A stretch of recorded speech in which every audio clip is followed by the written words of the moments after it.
जय श्री राधे। आनंद आशुलिपि पत्र का अंक 36, प्रतिलेखन संख्या 24, गति 80 शब्द प्रति मिनट प्रारंभ करें। महोदय, आप घरेलू बचत की भावना नहीं डालते हैं तो कदाचित उद्योगों का विकास बाधित और असफल भी हो सकता है। विराम। मैं वित्त मंत्री के तर्क को स्वीकार करता हूं कि अन्य क्षेत्रों में रोजगार के अवसर सृजित होंगे और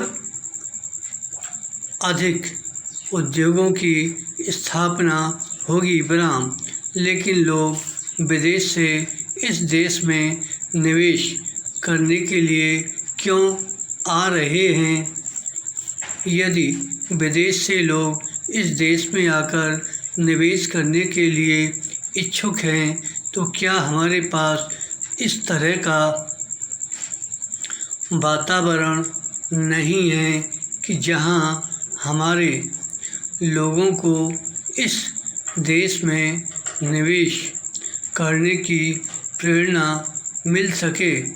यदि ऐसा है तो, और यदि वे कुछ कंपनियों में निवेश करते हैं तो उन्हें इससे कुछ लाभ भी होना चाहिए। विराम।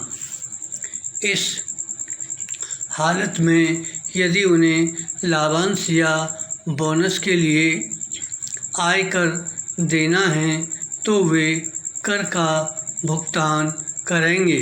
विराम। पैरा। महोदय, इसलिए मेरी राय में निवेश के लिए स्वदेशी प्रेरणा कम हो रही है। यही कारण है कि घरेलू कंपनियां नुकसान उठा रही हैं और उन्हें नुकसान होता ही रहेगा। विराम। इस देश की अर्थव्यवस्था के सबसे महत्वपूर्ण क्षेत्र कृषि को हानि उठानी पड़ रही है। आर्थिक सर्वेक्षण में यह उल्लेख किया गया है कि वर्तमान में कृषि के विकास और कृषि उत्पादन में कमी आई है। विराम।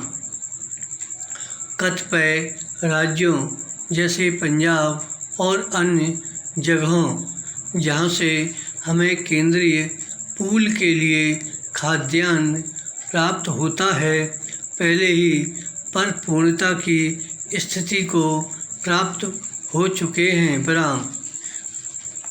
एक तरफ कृषि खाद्यान्नों के उत्पादन में कमी आ रही है और दूसरी तरफ जनसंख्या में अत्यधिक वृद्धि हो रही है। यदि हम अर्धविकसित क्षेत्रों की आवश्यकताओं को पूरा नहीं करते हैं तो भविष्य में क्या होगा? हमें केवल वर्तमान के बारे में ही नहीं सोचना है, अपितु हमें भावी पीढ़ी के लिए भी सोचना है। विराम। पैरा। वित्त मंत्रालय का यही दृष्टिकोण होना चाहिए। विराम। मैं आपकी नीतिगत समझ को समझता हूँ। मैं यह भी समझता हूँ कि बजट को प्रस्तुत करने से पहले इन सभी क्षेत्रों और पहलुओं पर विचार करने के लिए आपके पास समय नहीं था। आपने कतिपय नीतियों को जारी रखा है। विराम। मैं व्यक्तिगत रूप से समझता हूँ कि उदारीकृत नीति के कुछ सीमाएं हैं। इसे सभी घरेलू क्षेत्रों में शुरू नहीं किया जा सकता है। विराम। इसे सभी स्थायी उपभोक्ता वस्तुओं और लघु उद्योगों में शुरू नहीं किया जा सकता है विराम। इसे आधारभूत ढांचे में शुरू किया जा सकता है विराम। धन्यवाद।